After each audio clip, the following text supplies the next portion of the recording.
তোমরা তো আগের যুগে পইড়া আছো মা। তোমরা তো আগের যুগে পইড়া আছো বাবা।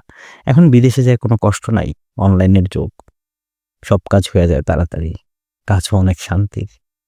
এসির মধ্যে বসে কাজ করবো আর মাস শেষে টাকা পাঠাবো। তোমরা এই বিষয় নিয়ে কোনো চিন্তাই করো না বাবা-মা। আর সেই টাকা দিয়ে আমি সুখ কিনবো তোমরা সবার লাইগা, আমরার লাইগা। বাবা দেখলাম আমার চোখের দিকে তাকায় রইছে। আমারে বলতাছে, "মুরাদ, তুই বড় ভাইজানের মতন একদম না। তুই একদম আমার মতন হইছস।"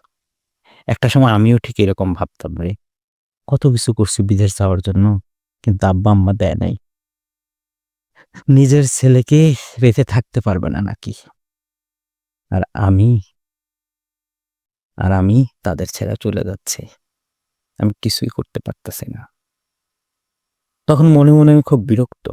ভাইয়ের ছেলের জন্য এত দরদ। আমি কতটা বোকা আর অসহায় ছিলাম। একটা বারও বুঝলাম না এই বাবা-মা আমার জন্য কত কষ্ট করছে। কোনো সন্তান